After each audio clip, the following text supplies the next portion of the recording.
que o outro está falando, né? Porque você conhece, porque é uma pessoa da sua confiança, né? Isso não é só uma percepção nossa, isso é realmente mostrado em pesquisa. Tá? Ela está até disponível, se vocês olharem no site da Edelman Significa, tem essa pesquisa.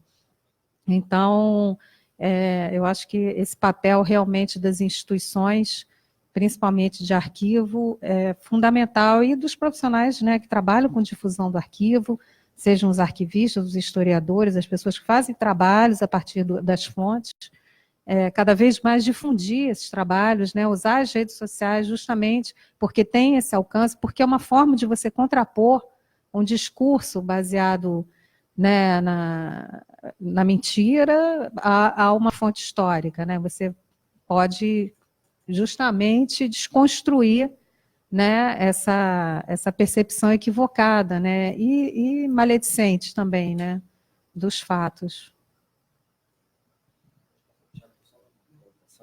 Bem rapidinho.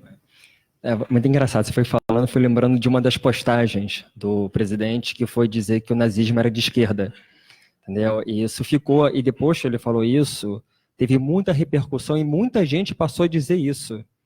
Muita gente passou a dizer isso. Então, não, nazismo de esquerda porque tem socialismo no nome.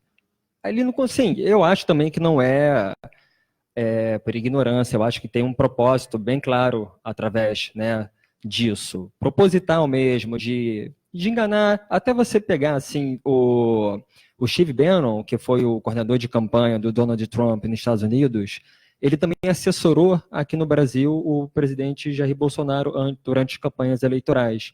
E se você pegar as duas contas, a do Trump e a do presidente Jair Bolsonaro, as técnicas são as mesmas.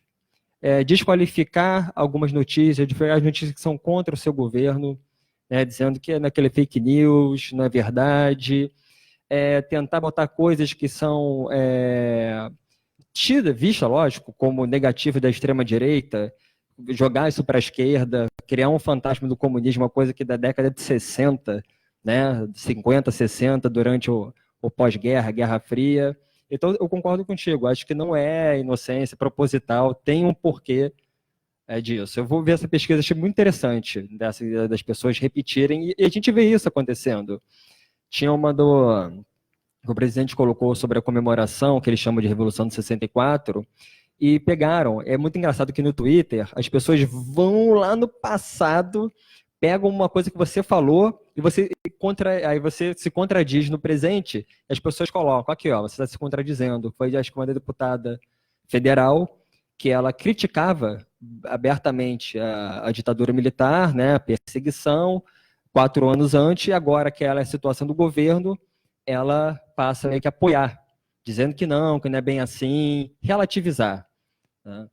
Nossa, aí tem uma também que parece que é conversa de bar, porque assim, o Twitter ele te dá também a possibilidade de nós, né, cidadãos, poder comentar em cima, né, criticar, fazer uma crítica, outros elogiarem, o que for.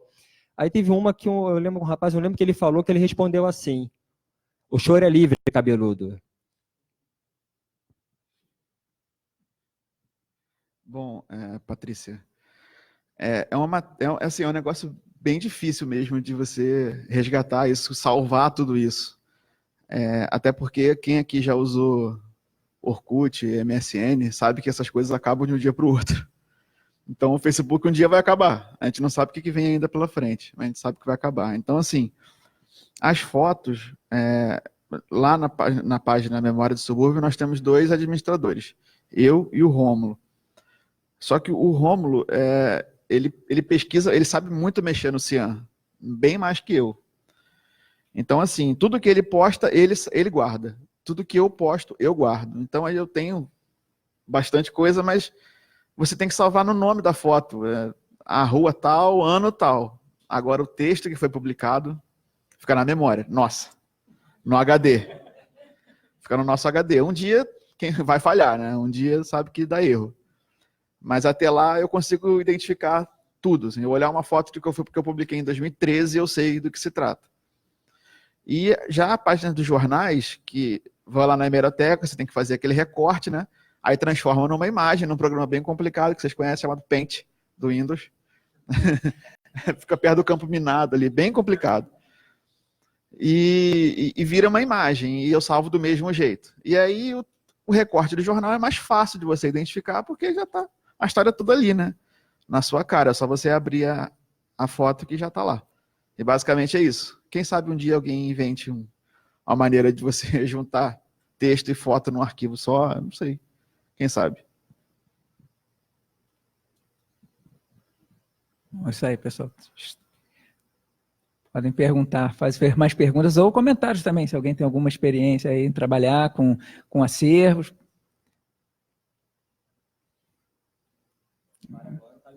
Pois é.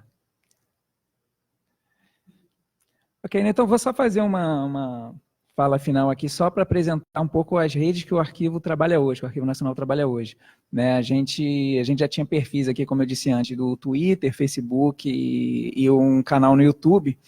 E a partir de 2016 a gente criou outros perfis, criamos outras contas, né, que são no Pinterest, né, que é uma rede social de compartilhamento basicamente de imagens, mas foi criado para ser uma rede de ideias, né, para que você, qualquer ideia, se você quiser alguma sugestão de algo, de tinta para pintar a casa, ou roupa para vestir em determinada ocasião, mas a rede tem sido usada por ou páginas de memória ou outras instituições para também divulgar o acervo.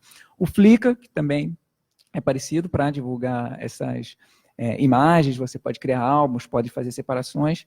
E nós também temos uma rede para a gente divulgar o arquivo sonoro do Arquivo Nacional, que é o Mixcloud.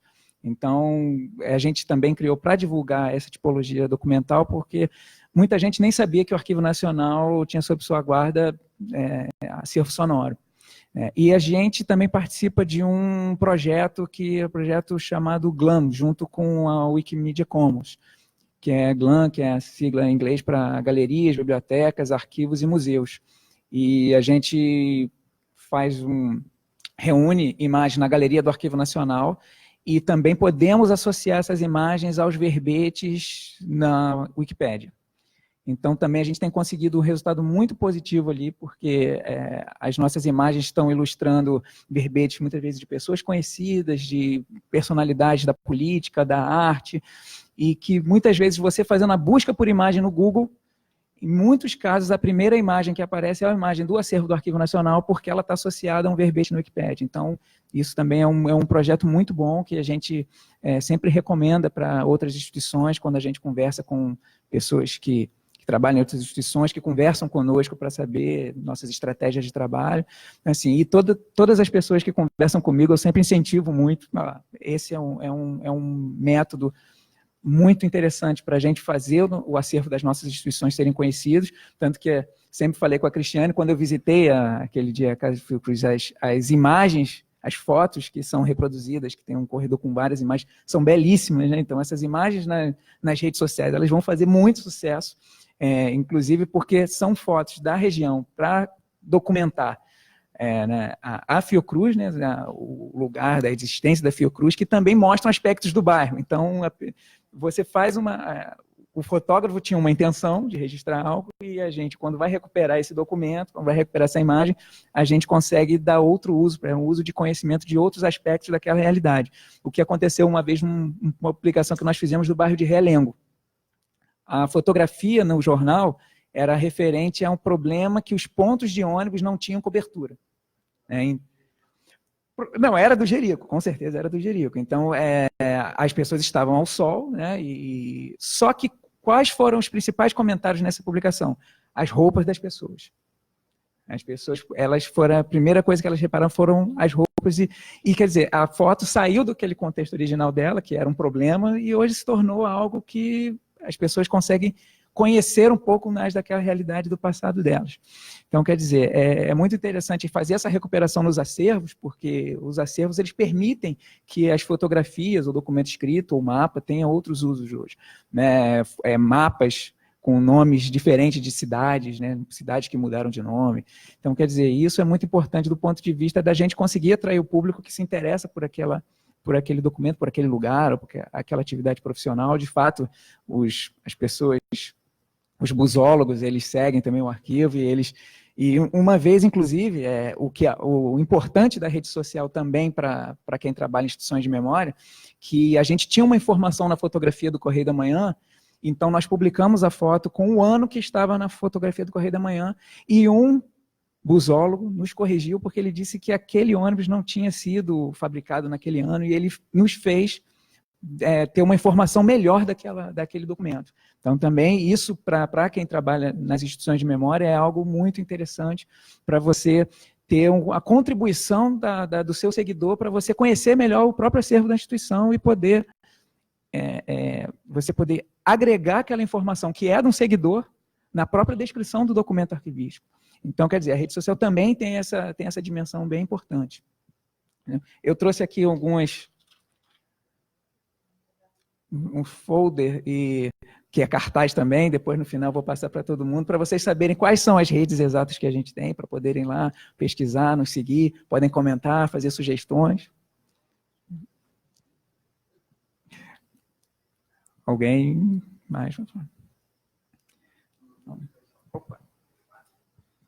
Só dar uma última palavra. Cara, a história está em tudo. A história está em todos os lugares. Tudo que você faz, que você olha, tem história. E aqui no Rio de Janeiro nós somos abençoados, porque isso aqui tem muita história. Muita. E assim, cara, eu fiquei muito atento, depois que comecei a mexer, eu sou jornalista.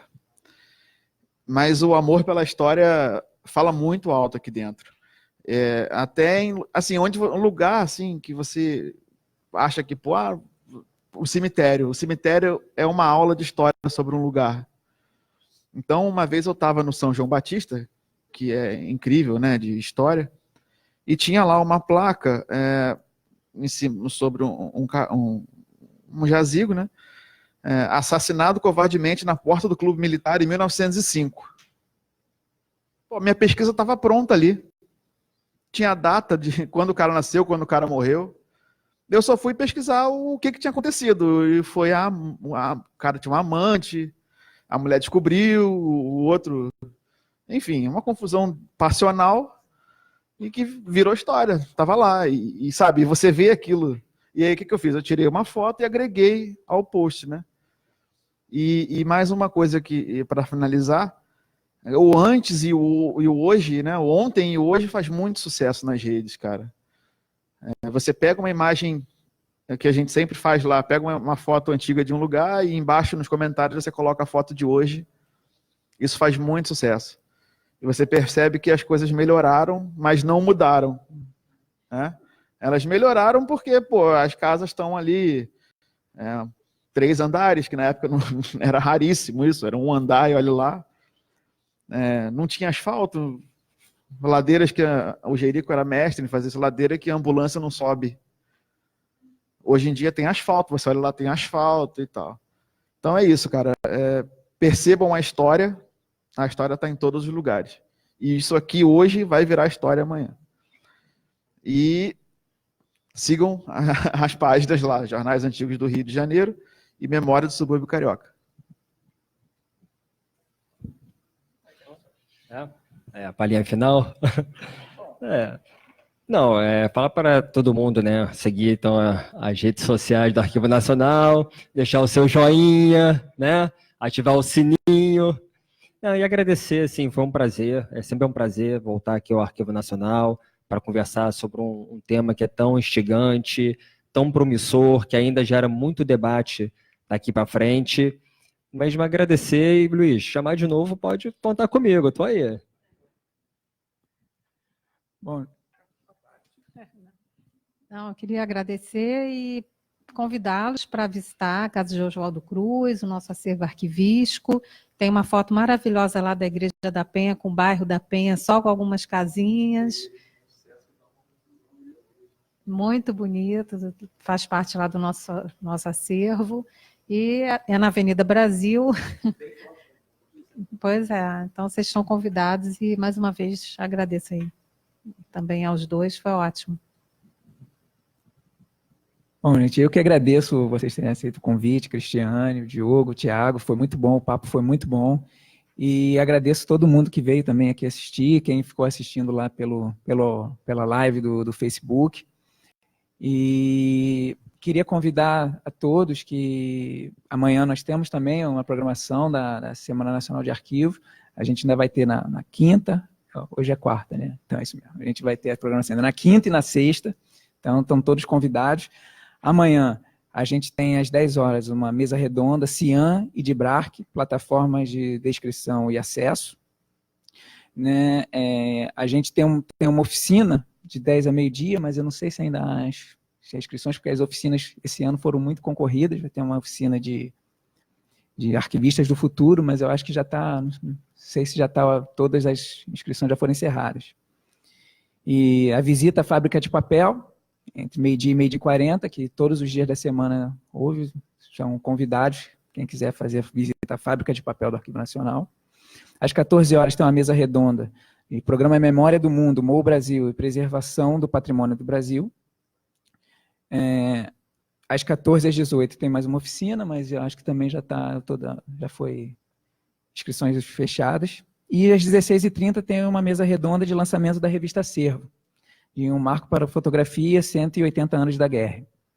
Então, ficam todos convidados também. Na sexta-feira também tem uma programação a partir das 9 da manhã e encerramento às 17 horas, com show com a banda Fuse Bossa. Bom, então vou encerrar aqui as atividades desse evento, e agradecer a todos novamente.